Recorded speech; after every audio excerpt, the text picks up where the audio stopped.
Ecomundo, ojalá 4RD, miércoles 23 de marzo del 2016.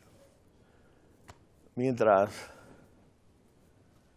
el mundo ayer hubo acontecimientos sumamente importantes, mientras la sesión de Wall Street se desarrollaba en el distrito financiero en Manhattan, se produjeron los atentados terroristas perpetrados en Bélgica contra el aeropuerto de Bruselas, el aeropuerto de Zaventem, y al menos 334 personas murieron y otras 200 resultaron heridas en este atentado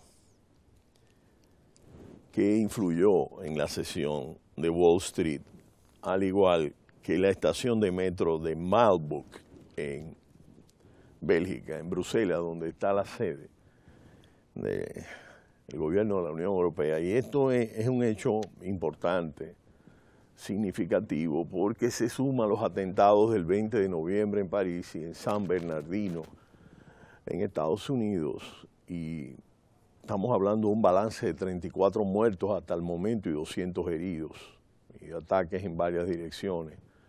De hecho, la sede del gobierno, que está próxima al aeropuerto, tuvo que ser desalojada.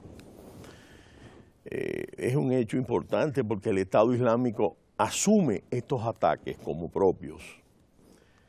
Y este elemento llevó a los Estados Unidos a emitir un comunicado para alertar a los ciudadanos norteamericanos sobre los potenciales riesgos de viajar a Europa, incluidos los atentados en bombas de Bélgica que dejaron 30 muertos. Y dice textualmente el comunicado: el Departamento de Estado alerta a los ciudadanos estadounidenses sobre los potenciales riesgos de viajar a Asia y a través de Europa, luego de varios ataques terroristas, incluidos los ataques del 22 de marzo en Bruselas, reivindicados por el grupo Estado Islámico. Eso es para que ustedes vean lo que es un Estado industrializado, la primera potencia mundial, porque aunque China es la primera potencia comercial y la segunda mundial, y todavía le quedan 10, 15 años para ser la primera potencia mundial, pero Estados Unidos es realmente el liderazgo más importante político y militar del mundo, y el equilibrio. Estamos en un mundo multipolar, no unipolar como existió hasta la caída de la Guerra Fría. Ya anteriormente había una serie de atisbos, pero la conformación a finales de los 90, principios de los 80, de la Unión Europea y de la Eurozona, y la emergencia de China como un poder económico mundial, junto con Rusia, Brasil, Sudáfrica, los llamados BRICS, y otras economías, petromonarquías, y otros países como Pakistán o Indonesia, o los tigres asiáticos, crearon un mundo interdependiente, multipolar, con una presencia fundamental en el plano militar, repito. Pero es curioso, pero el derribamiento de las Torres Gemelas significó un golpe muy fuerte a la imagen omnipotente de Wall Street y del tío Sam, como se dice muchas veces, ¿no? Pero lo importante aquí en este hecho es que la bolsa cerró mixto, la bolsa de Wall Street, y el Dow Jones y el Standard & Poor's 500 bajaron 0,23% y 0,09%, mientras el índice compuesto de Nasdaq incrementó 0,47%. El petróleo de Texas bajó 0,17% hasta 41.45. Y mientras el Brent se mantuvo por un día más en $41. Es el mismo episodio que nosotros planteamos y que hemos venido planteando de esta reanimación. Y el elemento importante aquí es la próxima reunión en abril de la OPEP y los no productores. Pero realmente, en torno a los precios, nosotros hemos analizado bastante detenidamente el tema en Ecomundo. Pero hay un argumento que nos parece poco certero y un juicio de valor. Bajo ninguna circunstancia los precios del petróleo se pueden alterar en el tipo de mercado que existe hoy en el mundo del petróleo, como un intento político, por ejemplo, de desestabilizar el gobierno de Venezuela. Eso no es posible. Eso es un argumento que carece de base estadística probada.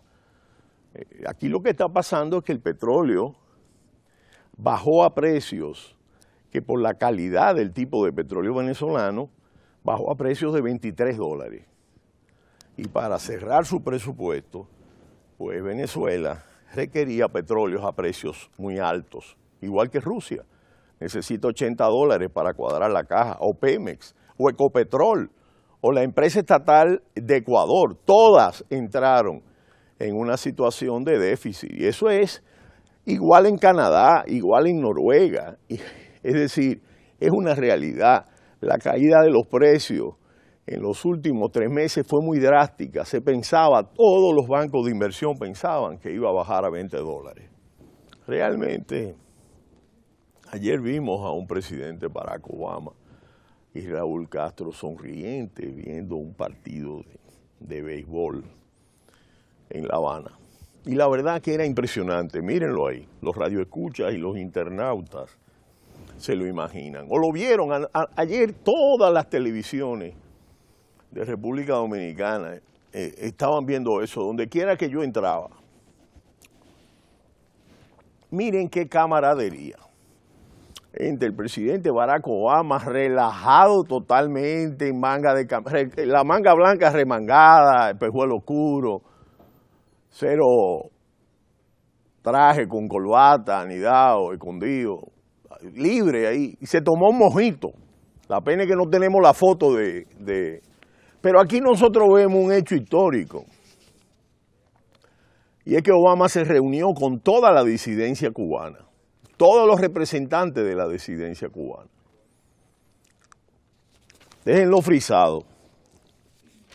Obama dijo textualmente: he venido aquí para enterrar los últimos vestigios de la Guerra Fría en las Américas. Empezó Obama, recordó todo lo que une a los pueblos cubanos y estadounidenses. La historia del esclavismo, la pasión por el béisbol y una cultura que se expresa en La Habana y Miami, capital del exilio y la inmigración cubana en Estados Unidos. Señores, yo lo dije ayer, los cubanos colonizaron Miami, porque ese era un territorio despoblado. Es un estado grande, el estado de la Florida es un estado muy grande. La gente cree que Miami es la Florida y no es así. ¿Y qué ocurre? Que Miami siempre fue un destino para retirados hacia allá y un turismo que se desarrolló, pero no un turismo muy grande, porque turismo desarrolló México y el Caribe, Europa, París, que es la meca del turismo mundial. Pero en este caso, con la llegada de los cubanos y la pujanza emprendedora de los cubanos, pues Miami tomó un auge importante y eso es una realidad. Los cubanos norteamericanos son la base sobre la cual se levantó la ciudad de Miami, y quiero decirlo, que va a ser uno de los puertos más importantes de América Latina. Pero lo que nosotros estamos viendo es justamente, y vemos aquí, que los opositores, ante el resto de Raúl Castro, le señalaron con una lista de 89 presos. Él pidió que dónde están los presos. Bueno, le sometieron una lista de 89. Y claro, aquí hay un tema. Y es que paralelamente a la visita de Obama a La Habana, John Kerry se reúne con la FARC y el gobierno colombiano. Vamos a fijar esta información.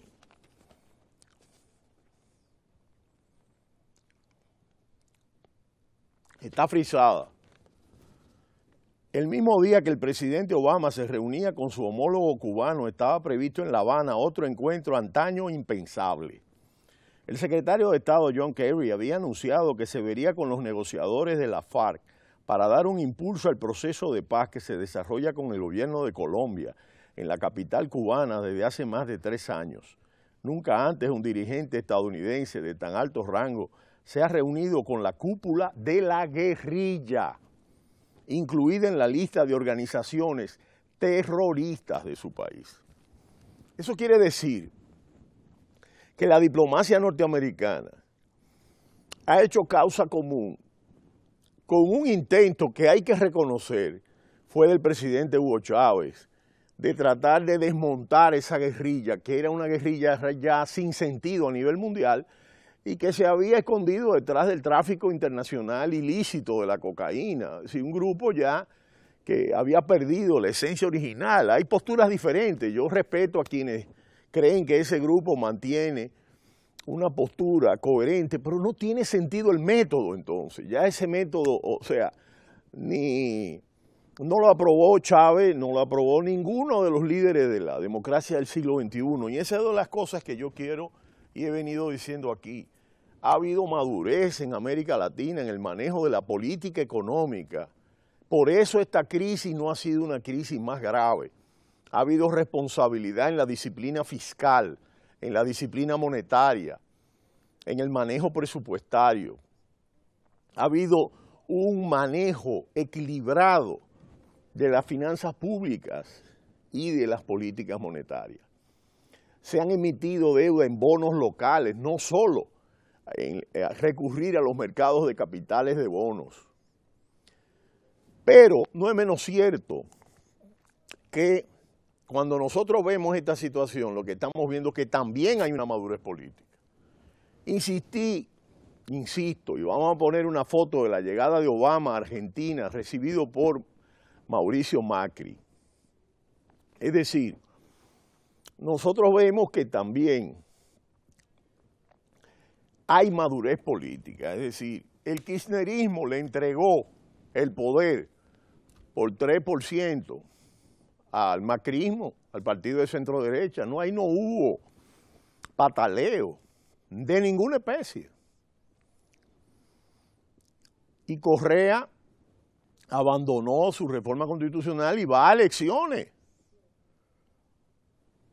Y Hugo se sometió a un referéndum para ver si ampliaba al inicio de su gobierno, Evo Morales. Y yo he repetido, y esta es la tercera vez que lo repito en Ecomundo, que el día del referéndum, Evo Morales concedió una entrevista al periódico El País y a New York Times muy amplia. Y lo repito porque es trascendente. Donde decía en un párrafo que él y Lula le habían dicho a Chávez que una economía de subsidio no puede sostenerse en el tiempo, que hay que crecer para repartir. Y ese es un criterio, no se puede comparar a Brasil con Venezuela, por Dios. Y al mismo tiempo Argentina, Macri ha asumido el poder, ha tomado y ha logrado algunos avances importantes porque Macri no tomó el poder aislado internacionalmente totalmente como lo tomaron los Kirchner. Néstor Kirchner, es muy fácil, se nos olvida la historia. Él surge con una Argentina bastante mejor organizada que la que existía cuando Néstor Kirchner recibió el gobierno, completamente. Y claro, él ha logrado superar el cepo cambiario, como ellos le llaman al control cambiario, que habían 2 tasas diferentes dentro del mercado, y eso se ha demostrado que es ineficiente, ¿no? El llamado dólar blue. Y ha negociado ya con los bonistas, el juez Tomás Griesa, finalmente, y los bonistas llegaron a acuerdo con los fondos buitres pero son verdaderos fondos buitres, ojo. Cristina Fernández de Kirchner logró que las Naciones Unidas emitiera una resolución de condena a los fondos buitres. Fondos que compran deudas, papeles de países pobres para luego trancar las negociaciones y recibir miles de millones de dólares. Esto es una inmoralidad que se puede resolver en el plano de los organismos internacionales. Pero Macri ha logrado algunos cambios, ya veremos. Ahora bien, lo he dicho, si Brasil se descarrila, Argentina también. Yo no sé si por eso Argentina llamó a una reunión de Mercosur para saber qué está pasando en Brasil. No sé si tiene que ver con esto, pero me luce que sí. Y yo creo que Dilma lo dice, tumbar el gobierno con un golpe de Estado de Dilma Rousseff en Brasil es una locura económica que no tiene sentido institucional ni sentido político. Y realmente lo que estamos viendo es que Obama está haciendo el golpe importante de su legado histórico, que es dejar atrás la Guerra Fría en América Latina. Es decir, él con este proceso está dejando atrás la Guerra Fría. Y yo creo que parte de esa Guerra Fría, en la que Estados Unidos intervino militarmente en Jacobo Arbenz, en Guatemala, en Brasil en 1964, en República Dominicana en 1965 y en Granada, que dio lugar a una generación contestataria.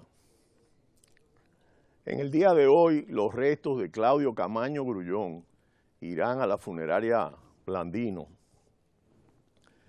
quien recientemente falleció pocas semanas después de Hanley Herman. Y es un hecho hasta curioso desde el punto de vista del azar, que dos personajes tan importantes simbólicamente para la nación dominicana y de esta época que está cerrando Obama, de guerra fría entre el régimen capitalista y socialista, haya muerto tanto Claudio Grullón como Hanley Herman, dos figuras simbólicas de las pocas que quedaban de esta gesta patriótica, haya muerto en un accidente de tránsito, al igual que en el caso de Hanley Herman por un problema cardíaco. Es lamentable, han sido declarados el día como duelo nacional por parte del Estado dominicano, del gobierno dominicano, de manera que hay que honrar la memoria de Claudio Camaño Grullón. Ecomundo, ojalá 4RD no le cambie, cita cultural.